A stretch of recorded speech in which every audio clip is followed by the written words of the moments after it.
What's up, ladies and gentlemen? It's rather late for me. This is D.H. Thorne here. I have been pretty dedicated to my current path of communion and gnosis with Azazel.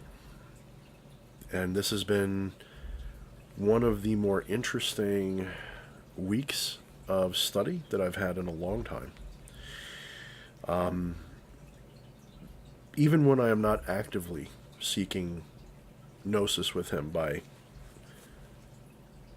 going to my altar and calling to him, I am getting a constant trickle of ideas, gnosis, thoughts, maybe that I had forgotten coming back to me. And it's been really exciting for me.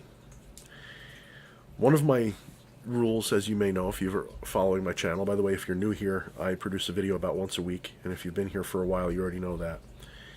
But I suggest you subscribe. This is going to be an ongoing series with Azazel, I believe. One of my fundamental principles when I work with any entity is to go into the initial contact with as little preconceived notions as I can get, which is sometimes impossible. Some entities you just know a lot about because they're part of pop culture or something like that. But I like to go into them. You know, some people I think make the mistake of they will spend months and or weeks or even days just researching these entities back to front, and they'll read books about them before they'll even try to contact them. And I understand where they're coming from. They're being cautious. They're trying to make sure that they know what they're getting into. And let's be honest, some of these people aren't very confident, and they don't really believe that the experience they're going to have is going to be something they can validate. And so they want to make sure that they fill their heads with as much information as possible before going into it. This way, there's not that much they have to figure out, or not that much the entity has to tell them for them to feel like they've made contact. And I think I would be lying if I said that I've never done that in the past, or that I haven't been tempted to do that. Because a big portion of what we do in our work is trusting our imagination and trusting our intuition, and going with, even if we think we're kidding or lying, I shouldn't say kidding, but even if we think we're role-playing, just go with it, because you'll eventually just get swept up in, and it won't be an act at some point. Like in the case of invocation or channeling or even possession, you kind of have to go with it and let it just be. Like, just don't care if you're making it up, you know. Just let it be whatever it is and don't worry about it. And then when it's all over, verify it, you know. And you'll find out that synchronistically, a lot of the things you did that you thought you were just making up will be exactly what it was. You'll find out things you didn't know completely line up. Now, in my case, you know, I've taken this to a point where it's intuitive to me to know when to do it and how to do that. But I've also learned that it's very important in most cases to go into these things with a blank enough slate that the entity can fill in the blanks for you, so that you get to know who they are, not who other people tell you they are. I did a video about this called Specific Gnosis, and this is an important video, and I don't want to take away from that by repeating everything here, but it's important that you not mistake other people's experiences for necessarily the objective truth. I've had people come to me now that I'm working with Azazel and start asking me about different things. Have I experienced this yet? Have I seen that yet? You know, what about this thing that such and so said that they saw? Do you agree with it? All this kind of stuff. And my first reaction to that is, you know, don't expect me to have the same experience as you, for one thing. Your experience is going to be very personal. It always is going to be very personal. It's going to be shaped for you. That doesn't mean that there aren't going to be correspondences, and it doesn't mean there's not going to be things that are going to match. But in my experience, again, dealing with this and now talking to, as I'm getting more and more public attention on social media and everywhere else for what I'm doing, I'm getting to rub elbows a little bit with the big names, a little bit, not the big ones, but you know, the entry level guys, and they all agree with me, or they all agree that, you know, either agree or they have similar experiences, or you know, a similar sense that a lot of people exaggerate what they experience, or they read into what they experience, and it doesn't always match up to what other people are going to experience. It's going to be your own personal subjective experience. Don't expect your experience with these entities or any form of magic to be exactly the same as somebody else's. You wouldn't do that in mundane life necessarily, but even more so, it's not usually going to match up. So when I'm sitting here and I'm writing down gnosis from that I'm getting from Azazel, or getting these ideas that I'm getting in my head, or memories that I forgot, or whatever else, and I'm either writing them down or just keeping a mental note of them, I'm building up a case, you could say. I'm building up a case of ideas. And I am resisting the urge to do research on them for as long as I can. Now, it's been almost a week, okay, and I've been getting pretty much daily contact, either intentional or trickling into my experience. Today I took an off day. I've been, feeling a little sick. I had a little bit of a cold that's been going around. It hit everybody that I know. Everybody caught this little throat cold or whatever. It's nothing serious, but I just didn't feel like it today. You know, I figured I said to him, and it's not rude at all. These entities understand if you're having an off day. They do want your devotion, though. And I said to him, specifically in my mind, I sent him a very simple request. I said, I'm very open to you. If you want to give me any thoughts today or anything, I'm willing to take them. And he gave me some interesting ones. Actually, the most interesting one I got last night, which I'll be getting to in a moment, was, and I believe it came from him because of the very nature of where it came from. And I'm not going to get into specifics because some things are just too personal or synchronistic. You wouldn't understand. But it was this concept of biophotonic consciousness, which I'll get into in either in maybe another video or a little bit in the end of this video, and some other things. And you know, because Azazel is a very biblical entity in the Book of Enoch and all this, as I'm discovering, as I said, I don't really have a lot of starting information about him. I knew he was the scapegoat demon. I knew that he was one of the Watchers, whatever that was, and all this other stuff. And it didn't really, none of this really mattered to me. I figured I'm going to learn it from him or I'm going to learn nothing. And he's not telling me every detail, but he's telling me things. You know, it's one of these things that you have to understand. I'm not going out there to research anything, but links will pop up for me. Recommended videos will pop up. Like I'll be watching something about a science thing and, you know, who are the Watchers? I'm like, oh, I'll just save that to my playlist. I'll watch that later. These are things he wants me to see. This is what I'm deciding. You know, this is what I believe, among as well as the things he's just telling me through my experiences with him at my ritual altar. You know, he'll reach right into my mind and he'll give me images and words, and he will talk to me even in some of these visions in a very visceral way. I haven't had him manifest physically for me yet. Not even in a subtle way, which is unusual. I usually get something, some poltergeist activity or strange smoke activity. I want to say it's unusual, but I'm going to say 6 out of 10 times I get something, even if it's just a knock on the wall when I say, "Are you here?" You know, something weird will happen that will just make. I'll already have the chills going up and down my spine. I know they're there, but I'll get usually something. And some people know that I've said this before. I'm usually very good at getting something. Something unusual will happen that's just that, there you go. There's some kind of physical manifestation, if not a full-bodied apparition, which I haven't had in a long time anyway.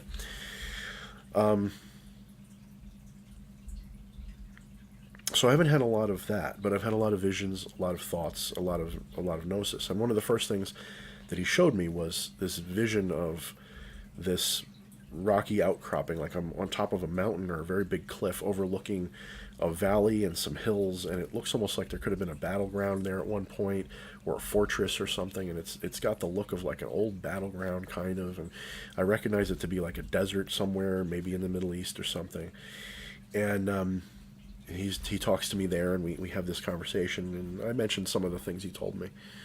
And there's some other things that I've been getting in my head that are new ideas for me, like the origin of what we are as human beings, which I'm going to have to really do more thought and soul searching for. But it makes a lot of sense to me, what I've been getting. And I'm not sure if this is him, because, sometimes they'll just give you the pieces and they want you to work it out. They'll tell you, what if it's this, and you got to play with it. And sometimes they're going to tell you things that are not true, and you've got to confront them and say, I don't believe that this is true. And they'll say, good, you figured it out. This is something important if you're working with, especially an entity like Azazel, who's not like a lower entity or a djinn or something like that. And he's very big on teaching. I mean, oh boy, he's not going to just give you information. He wants you to figure it out too. That's how you learn. And so the things that he's been telling me, I've been keeping aside, and just these interesting ideas about the origin of mankind's consciousness and things like that. What are we? Are we just souls? Which I know is not. I'm a non-dualist, and by all accounts, Azazel agrees with that sentiment. He puts it in a very similar sense, and the little tiny bit that I've allowed myself to read from Coetting or see in his videos before I knew I was going to even work with him, which wasn't a lot. He talked. There's this one video where he almost says, like, I don't even think Coetting knew what he was talking about, if that makes sense. Coetting is reciting these things Azazel's telling him, and I'm just like, I don't think he realizes what he's saying here, because what he's saying here is a very non-dualistic, or very similar to, anyway, very, very close, or very, very, very, very interesting kind of thing. And so I'm getting similar things from him, and he kind of doesn't want to talk about that much. He wants to talk about other details with me. I think his point is that you already know this. Do you need this to be confirmed anymore? You already believe that the universe and yourself are one, that everything is one, and how it works. And you've got a pretty good working idea about that. I showed him my Trinity of Self. He says, yeah, that's a very good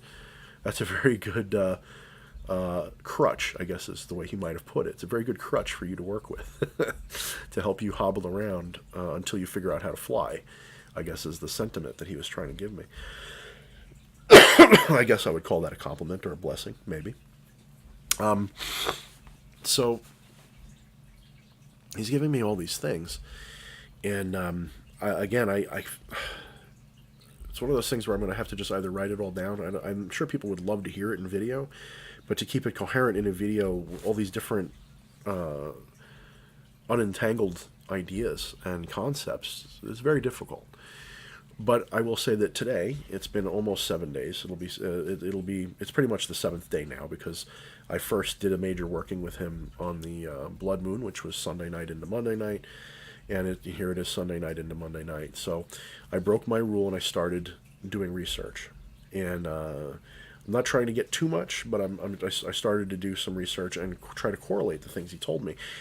And I started with that picture that I had of, whatever. And somehow through my searches, I found that there's, a mountain that's pretty much either named after a representative of him, and it's widely believed to be the site where the ancient Israelites, the Hebrews, would have sacrificed the goats. And I saw things that I thought were just kind of weird in my visions, this red cord and all sorts of stuff. Well, it turns out that a red cord was used on the goats. And the imagery that I had of this cliff, I found a picture that could have been, like, did I see this picture on the internet, like, a long time ago and just not know it and not remember seeing it, and this is what he dredged up and showed me? Because this image is almost exact, and I'm gonna, all right, it's like, close enough. I mean, if you see this picture, you could almost picture where he and I were standing and having our conversation. And I'll see if I can superimpose it on here. It's not a very good quality photo, but it's taken from a travel website or something that has to do with Israel. And I'm like, whoa, holy shit, and there's the stones from something that was destroyed, and there's I read a little bit more. There was a fortress that was there and some other stuff, and there was probably battles that happened there. I mean, thousands of years is a long time. I'm sure something happened. And I'm getting this, like, the chills are going up and down. I'm like, oh, God, here we go. I'm getting exactly what I was looking for. And among other things that he's showing me, all these little things are falling into place. These authors that I never heard of, like suddenly I'm getting them in my YouTube feed, and I start clicking them to listen, and they're talking about... If I could go into it, I would. Some of these things are personal. Some of these things have to do with my childhood. I am starting to become of the opinion that either Azazel or another Watcher had something to do with some things that happened in my very early childhood that maybe at some point I'll talk about. I don't want to get into it because I haven't confirmed it, and some things are personal to me.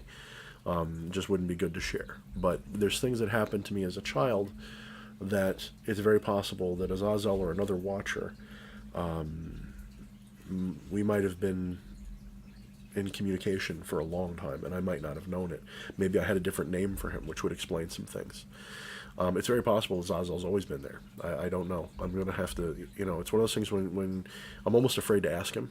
I haven't actually asked him that. And, this is the thing they don't always tell you if you don't ask. And I think he senses, or I should realize that, that's something I got to work on. Is this a hang-up of mine? What if he says yes and I don't believe it? Or what if he says yes and it's too convenient an answer? What if he says no and it just confuses things? What if he says no and then he says, no, that wasn't what you thought it was? I'm most afraid to find out. It'd be almost like trying to find out who your parents are, but there's a rumor that they could have been like axe murderers or something, so you don't want to find out.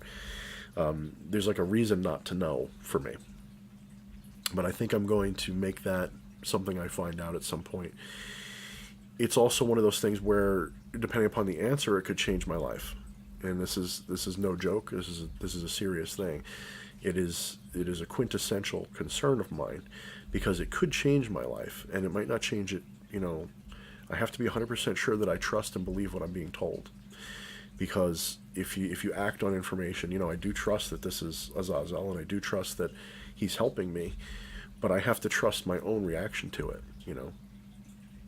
It's very complicated. I don't expect you to understand. But some people would go, oh, you got to do what he tells you. He's a demon. You got to do it. He's an angel. If that was how this worked, he wouldn't be coming to me. He doesn't want a prostrate worshiper who just does what he says. Trust me. One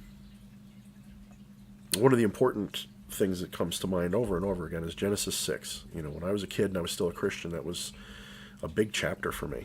Genesis 6 was a big deal. And those first 4 verses, I read them over and over again. There was something about them, That's the only hint I'm going to give you. Anyway, about this other thing that he had given me, I believe, was something he was giving me because I was questioning a little bit about consciousness, because one of the things he was sort of telling me was that, and I was kind of imagining in my mind at the same time, like there's like I don't know how to put it, we're cooperating to create a knowledge, you know what I mean? I'm imagining things and he's saying yes, no, that kind of stuff. Is this idea that once upon a, not so long ago, thousands and thousands of years, humanity, what we call humanity, the consciousness of humanity, was not in human beings. That is to say, human being the animal was evolving, okay? And human being the animal was beginning to become biologically capable of and compatible with a higher form sentience, a sentient entity that was in the astral, or at least focused upon the astral, is how I like to put it. And these entities, at some point in far, far, far past history, left whatever experience they were having, and sometimes I picture the Garden of Eden as this. They were having this astral experience, and they yearned for the same thing that all spirits in my experience yearn for, which is visceral and vivid material experience to a certain degree. So in other words, I believe very firmly from my experiences, one of the reasons why spirits love to possess or be invoked or channel through us, if you want to give them a really good offering, you invoke them into you as you consume the offering. Trust me, it will blow your freaking socks off if you do that. Why do you think so many cultures did that? They'd make their offering and then they'd consume it. The high priest would consume it in the name of the entity. Look it up. This is what most of these people would do. There's a reason for that. When you have this invocation and they're in you and they're working through you and they share this experience, this is a visceral experience for them that they're not used to having. You know, in the astral realm, we can sometimes have a very visceral experience because we're visceral creatures. But they don't. They have a much more muted experience. You know, when they put their hand in a flame in the astral realm, it doesn't burn them. It doesn't hurt. It may catch on fire. It may act like fire. It may do everything fire does. But they don't feel flame. They don't feel pain. They don't feel the heat. When they eat something, they don't taste it. When they have an orgasm, they don't feel it the same way we do. Okay, this is why succubi and incubi are so interested in getting down into the nitty-gritty with us, you know. And so we, theoretically, according to this idea that I'm getting from him and that I'm working with, you know, my imagination through him, is that once upon a long merry time ago, whatever, how many thousands of years it was before human beings went from being total morons to suddenly figuring out you can bang two rocks together and make a fire, somehow our intellect appeared. It just appeared in a way, and there wasn't that much biological shift. It was suddenly we're starting to live more civilized lives, you know, and we're starting to have more complex thoughts, and we're starting to make cave paintings, and we weren't alone. There was other ones with us. There was other entities, the Neanderthals and some other beings, and this idea arises that humanity was a spirit in the astral that wanted the visceral experience of a materialistic, the material plane existence. They wanted to experience that. And as humanity developed, our brains, the biology, became compatible with whatever mechanism they use as consciousness to work through us, to use us as basically a living avatar. And this begins to, if you really study neuroscience, if you really study some of these things, this is going to get into that idea of biophotonic consciousness and some other things like that. This idea that the human brain doesn't produce consciousness at all. More and more scientists are starting to think this is possible. Although it's still heretical in science, it's worse than saying that there's no such thing as climate change, but it's still acceptable enough that these people can keep their degrees. You know what I mean? They're not being kicked out of it, but they're kind of being scoffed at. But there's an element of possibility here. What if the human body, and this is coming from someone, I'm taking my non-dualist hat off for a minute, and I'm being a materialist. I'm being a skeptic. What if the human body is literally an antenna, okay, or part of our biology is an antenna for consciousness that's not produced by the body? So in other words, what if your consciousness is not being produced by your brain as an emergent phenomenon or some other thing? What if your consciousness is being beamed into you and you're more like an RC truck? You know, you're more like a, you know, I think one person I was watching just recently had said, you know, kind of like a cell phone, you know, and just like a brain, like if you take a brain, you damage it, it can malfunction and you'll have some weird things going on. And some people have had their brains just about all removed, or they didn't have it and they still function normally. There was this story of this one girl who got into a car accident and they had to do an x-ray because they were going to do brain surgery to fix her brain because she was unconscious and had a coma. They were going to do something to fix her, and they had to do an x-ray to figure out what was wrong. And it turns out her entire, you know, cerebral cortex was missing. All she had was a brain stem. And yet she was an honor roll student who was graduating with high honors, you know, and all this kind of stuff. So how's this possible? She basically didn't have a brain, yet here she is acting like a normal person. Now, I'm not saying that that's necessarily the same thing. What I'm trying to point out is that what if consciousness, intelligence, consciousness, all of this is not in here, but is out here, and our brain is basically tuned into it. Now, this isn't a new idea. I'm not saying this is new, like I just made it up, but it correlates with this whole idea that humanity, the entity that we are, minus just the blob that we are, the entity that we think we are, the soul, the spirit, the mind, whatever, may have been an astral being. And it still is. I mean, a lot of people say, well, yeah, of course we're still astral beings. But I mean, we were once focused on the astral, okay? That's all we were. And then we said, I want to live as a living human. And I'm going to not descend, but change my focus. And I'm going to beam my awareness into this biological being because I can. And now I'm going to experience the vivid experiences of a materialistic being. Well, what about these other entities? What about the demons? What about the gods? Well, these would be basically the same beings as us, the same kinds of beings. They might have been below us in rank. They might have been equal. I don't even know if they have rank, really. I think rank is a human construct. But there might be some kind of authority that happens. Because we can, if we treat them with respect, we get treated with respect. If we command them respectfully, they obey. Not like, do what I tell you or else. If you say, Azazel, teach me, okay? Like it's not an order, but this is a statement, and it will happen, okay?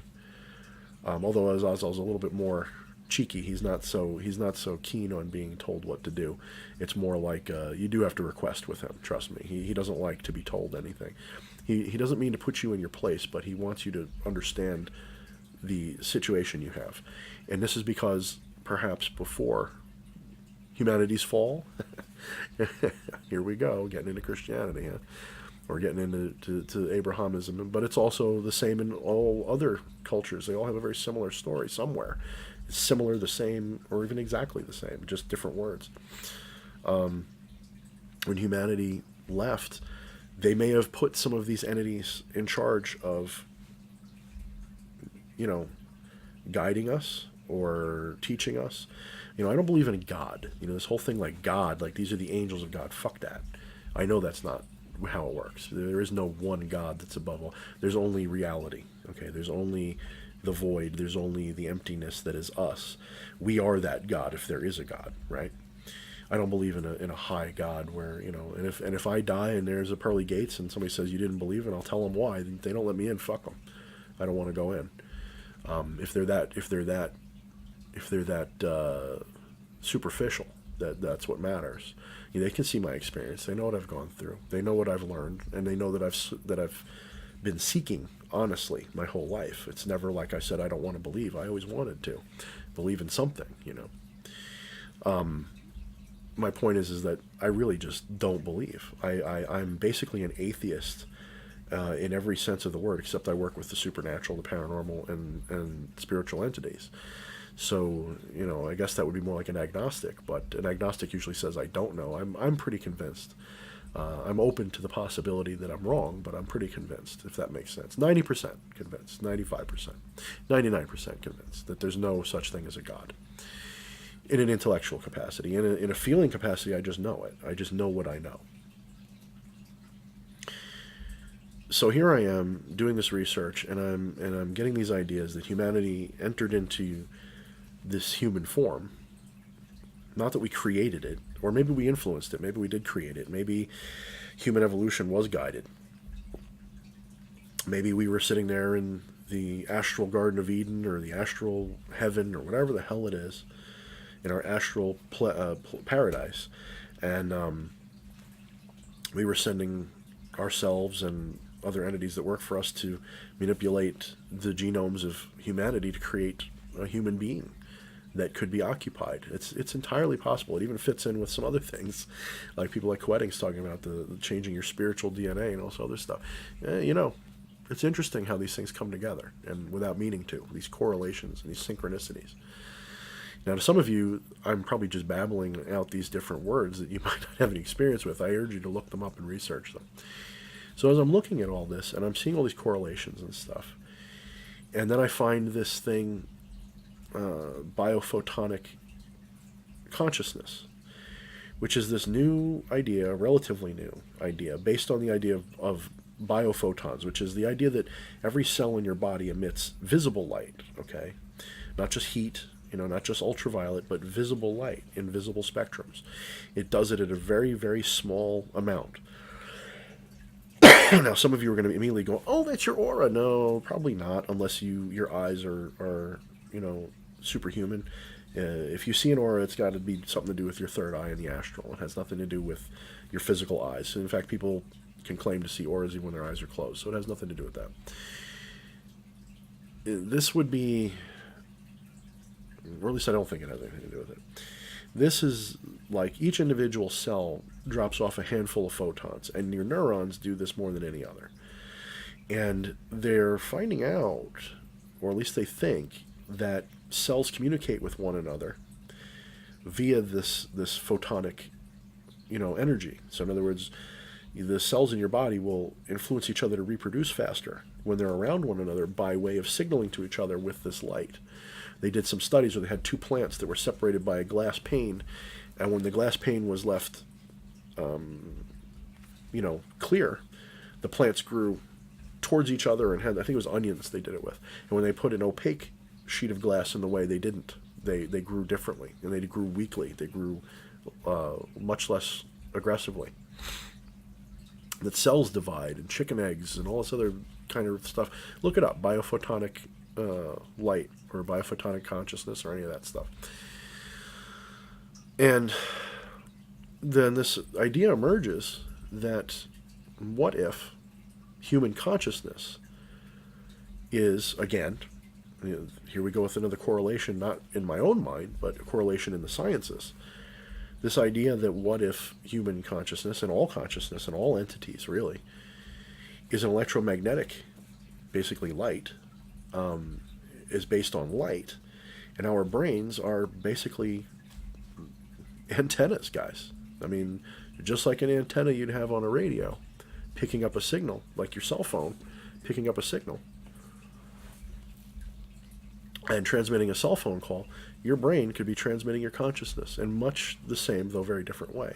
And the complexity of our neurons, the complexity of our system, and the electromagnetic system inside our brains allows for the best interaction.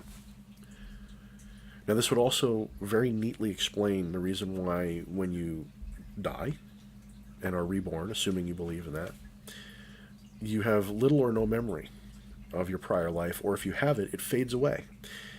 One person had said, and this is when I was more into my strong Buddhist phase, I'm still in it, but I mean, it was very strong, like this was my area of study, was when you wake up in the morning after having a dream, do you always remember every detail? And even if you do, don't the details fade until eventually you remember very little, except for the most important dreams? How often do you remember exactly every detail of your dream and hold it for the rest of your life? Almost never. So if you are born and you're not fully developed in your, biology even, to have very vivid memories, okay? Even if memories were transmitted into your brain from a prior life through this antenna consciousness, chances are you would treat it like any other dream because it doesn't match what you're living now, and you'd more or less forget it, or maybe it would influence you in subtle ways that you don't realize. Maybe the reason I like this hairdo, maybe it's the reason that I like to wear a glove on only one hand. There could be reasons for this. Maybe my hand was cut off. I've always had visions that my hand was cut off and my left eye was gone. Maybe, who knows, maybe that's a possibility. But my point is that your brain, your system of memories, we'll say, your biological memories, may not be very transferable. And if they are, even if they are, there's no way that your biological brain can contain the infinite information of the universe, okay? I mean, the amount of information in the universe is, it's not quite a Google, but it's a ridiculous amount of bits of information. And even if we were to pretend that we were just a human being reincarnated over and over and over again, maybe 10 or 20 times, that's a huge amount of information to remember. Imagine trying to remember 20 lives, let alone one. Ask a person who's 80 years old what they had for breakfast when they were 2 years old. We just can't. It's not, even if it's in there, it's not accessible to us. We don't have a problem with that. We don't question it. We don't question when we can't remember exactly what we did a week ago. We don't bother with that. It's not important. And for the same reason, we don't remember anything that happened before we were born. And, Alan Watts had said, when someone said, well, what do you think happens after you die? He says, well, what happened before you were born? It's going to be the same thing. That blackness that you see before you're born doesn't mean it's going to be a blackness, but it's the same kind of thing. You don't remember is really what it's going to be. And when you pass on, you'll remember your life, and then you'll say, this life was just an interesting experience. I'm going to go move to the next thing. Maybe you'll stay in the garden. Maybe this time you won't come back. Maybe next time you will, but next time you're going to want to be a dog or a rat or maybe even a rock. And this is another interesting concept, which I personally believe, is that everything around you can have a consciousness. It may not be a high order consciousness. It may not be able to do math, but it can have a consciousness. It can have an experience. Okay, what is consciousness except a form of experience? Okay, it is pretty much what experience is consciousness. Our ability to relate to our experiences, I guess, would be another way to put it. So here we are. It's 2019. We're still looking at the Dead Sea Scrolls, which were found decades ago, for information that was apparently recorded much further beyond that. And thousands of years in the past was the story of Enoch and Azazel and the book of Genesis and all these things. And somehow, all these little details, especially when you look at the story of the Watchers, how they came to be, what they're doing here, how they were demonized and why, perhaps. In fact, I think I know why. As we get into these details and we learn more and more about these higher order facts, you can't help but stay up till 4 in the morning researching this crap and making YouTube videos about it. Anyway, guys, this was just another kind of demon in review. Hope you guys enjoyed it. So this is like Azazel Part 2. If you guys have any questions or comments, please give them to me. Please like and subscribe and share my videos responsibly. I'm trying to build a little bit of a social media presence. I'd like to make this maybe even professional if possible. I'd like to make this a professional move, but we'll see. All right, guys. Again, thank you for your love and support. I'm going to keep doing this as long as you guys keep liking what I do. Have a good one. Mind the shadows.